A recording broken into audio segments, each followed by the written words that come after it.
Hi అండి. మా పిల్లలైతే మార్నింగ్ చపాతీ చేసి కుర్మా అయితే చేయమన్నారు. ఎలా చేయాలో చూసేద్దాము. బండి అయితే పెట్టేసి కొంచెం అంత ఆయిల్ వేసేసుకొని కొన్ని ఆవాలు అవి వేగిన తర్వాత కొంచెం అంత జీలకర్ర ఫ్రై అయిన తర్వాత పచ్చెనగపప్పు, కొంచెం అంత మినప్పప్పు 1 by 1 వేసేసుకున్నాము. ఎండుమిర్చి, కొంచెం కరివేపాకు ఫ్రై అయిపోయిన చిక్కట్లు అంచేసి పచ్చిమిర్చి కూడా యాడ్ చేసేసుకున్నాము.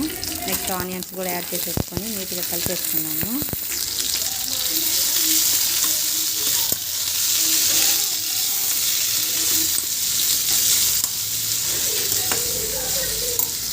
కొంచెం సాల్ట్ వేసేసుకున్నాం, త్వరగా కుక్ అయిపోతుంది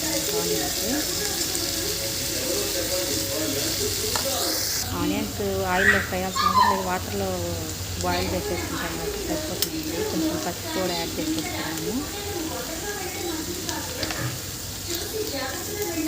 పసుపు యాడ్ చేసిన తర్వాత మొత్తం బాగా మిక్స్ చేసేసుకొని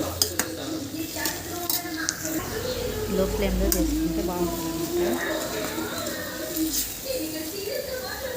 బాగా మొత్తం మిక్స్ చేసేసుకుని ఈలోపు 2 స్పూన్లు టమాటో తీసుకొని వాటర్ వేసేసుకొని లంప్స్ లేకుండా నీట్గా అయితే కలిపేసుకొని పక్కన పెట్టేసుకున్నాం.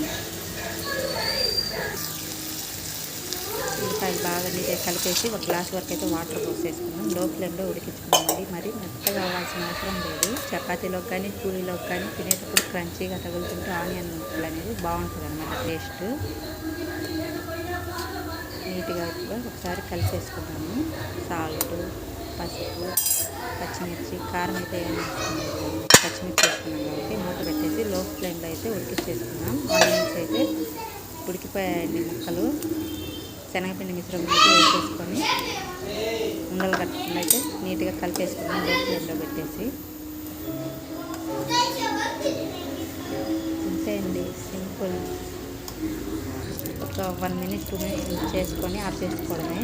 మళ్ళీ లేకపోతే త్వరగా చిక్కబడుతుందండి అది కర్రీ అనేది. అందుకోసం త్వరగా ఆఫ్ చేసేసుకోవాలి. 1 minute 2 minutes బాయిల్ చేసుకొని. అంతే అండి, సింపుల్ చపాతీ కుర్మా అయితే రెడీ అయిపోయింది. పూరీ కుర్మా అంటే పూరీలోకే కదండి, చపాతీలోకి దోశలోకి కూడా తినొచ్చు. చాలా బాగుంటుంది. మేమైతే చపాతీ దోశలోకి కూడా చేసుకుంటాం. ఓకే, బాయ్ అండి.